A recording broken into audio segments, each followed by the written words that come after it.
What about he just kind of acting like, somewhat of a confidence coach to a young quarterback, a guy that's played in the NFL, who was, started in the NFL for a long time, who I would say, like Kyle Shanahan, NFL lifer.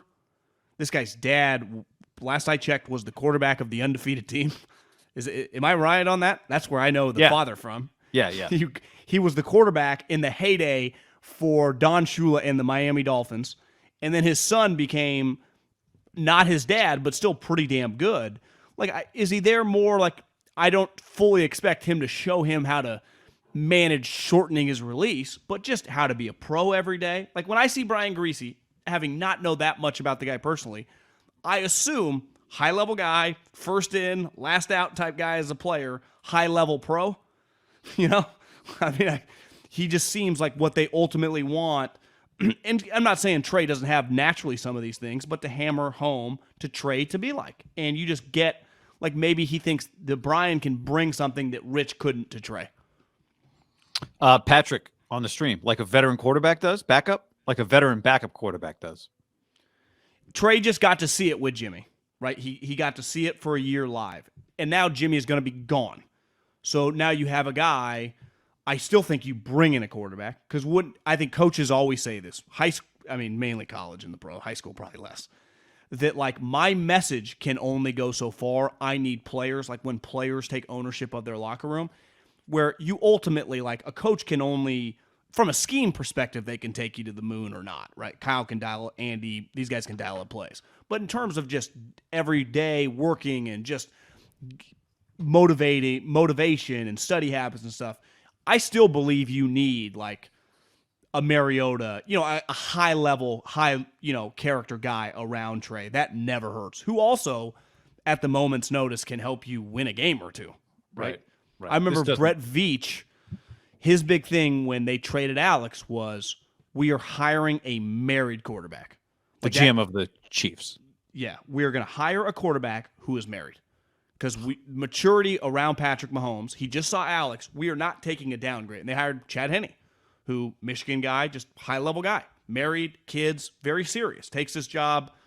I also think once you become, quote-unquote, the backup, isn't there probably some perspective of, like, aren't that many of these jobs in the real world that pay $5-6 million? Right. Yeah. It's like, I don't get hit. I get to eat all year for free, work out, and just throw some passes. Like, you could argue, but to your point, you need a guy who's willing to accept that part of his job is to help the other guy keep him on the bench. Yeah, that to me, I think Mariota fits. If Mariota's going to stay a backup, I think boom. Because part of your offense is going to be a much more mobile offense with Trey. Like, I would rather have Mariota than Trubisky if I'm going to pay $5-6 million. I mean, Mariota was just making $3 million. Word is Trubisky's going to get 10. Which to me feels a little agent-driven. Like, we watched Trubisky play, Yeah, part of it is like, we got to watch this whole thing shake out, but, where guys end up. But I agree with you. I mean, but Andy if Dalton I told you right now, if you get a backup for $5 million, backup Trubisky or backup Mariota, who's Guy Haberman picking? I'm taking Mariota. I am too. Yeah. The risky part, like when you do a Chad Henne type deal, they basically just said, we're putting all our chips in the middle of the table on Mahomes. I don't know if the Kyle wants to do that quite yet. Because you get Chad Henne, it might only cost you $1 million. Whoever that equivalent is, right? That guy that's out there. Hell, Chad Henne might be a free agent for all you can find Chad Henne.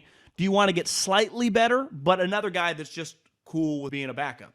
Like, ultimately, Trubisky went to go back up Josh more to, like, resurrect his value than just to, like, I'm a backup for life, right? Right. Chad Henne went to Mahomes like, I'm cool with being a backup here for the rest of my. They've told him, like, and he's told people, like, I want to retire a Chief. I mean, Trubisky probably thought, this guy takes some big hits. This team's pretty good. If I had to play, all you really need as a backup is to play a game and play it well.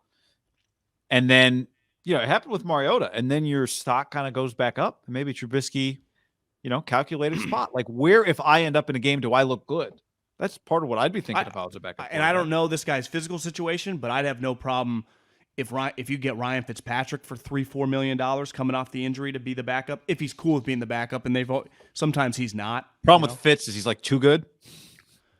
The second you lose 2 games and he throws he slices and dices your defense. Shanahan goes to. I don't want to tempt Shanahan with Fitzpatrick. Well, that's the problem. That the fans wouldn't get tempted. Kyle would.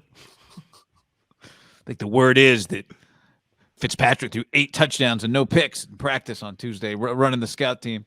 Like, I've never had a guy pick up my offense in 37 hours. Okay, so you mentioned, although it'd be, use check, Harvard guys. You mentioned you mentioned just kind of being a sort of de facto backup quarterback for Griese. Other ways that Griese can help Trey. I think there's been a lot of questions I've seen the last few days, and a few people have said in the chat or DM'd it. Like, does Brian Griese know how to work with a dual threat quarterback?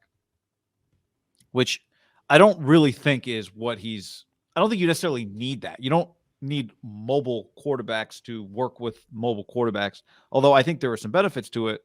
I think what the 49ers, if we just listen to some of what's been said and whispered and insinuated over the last few weeks and months, it's about figuring out how to read defenses, how to run an offense, how to run a team, how to do what Kyle wants and do it efficiently. Kyle Shanahan last year played the quarterback that he believed would, at least as closely to what he said, be able to execute what he said. And that was Jimmy Garoppolo. That was the reason Jimmy Garoppolo played. We all know it wasn't because he has a stronger arm than Trey. It wasn't because he's faster than Trey. It wasn't because they have more invested in him than Trey, right? It's none of those things.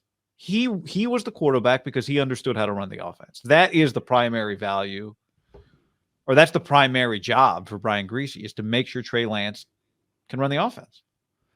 But I also think, like, whether just because Brian Griese was a quote-unquote pocket non-mobile quarterback doesn't mean, like, the Patriots had Tom Brady forever, and then they went to get Cam Newton because they wanted a guy to be more mobile, right? Well, Kyle wasn't a quarterback, let alone a mobile quarterback. And Kyle he went from Jimmy Garoppolo to Kirk Cousins to Matt Ryan to then went to get Trey Lance. Like, part of it is, no, I have other plays.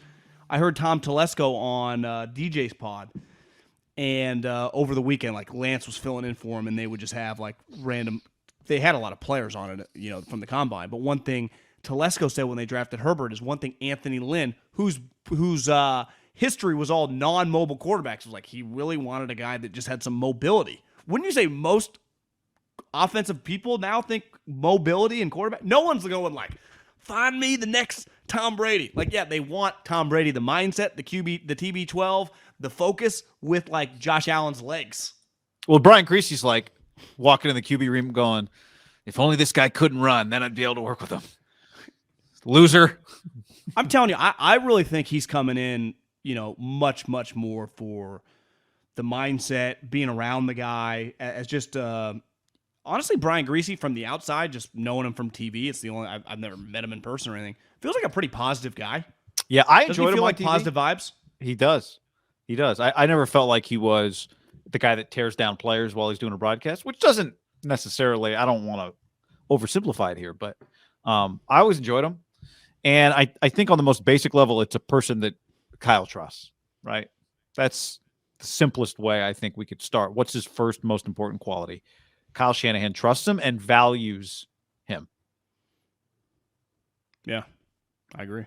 I can't wait to hear him talk at some point about why he's back. But I don't, how many Monday night games did the Niners play? Did they play a Rams Monday night game? They played the Rams one this year where they beat the shit out of them. They played last year the Buffalo Bills game. They played, I bet they played 3 at minimum over the last 2 years, if not 4. Brian Griese knows what Kyle Shanahan thinks of Trey Lance. Yeah, right. I would imagine they rekindled the relationship if they weren't, buddies already. When I say buddies, like, consistently text. I would imagine when he got the job, one family that he ran ideas off of during the week when he was the Shanahan family.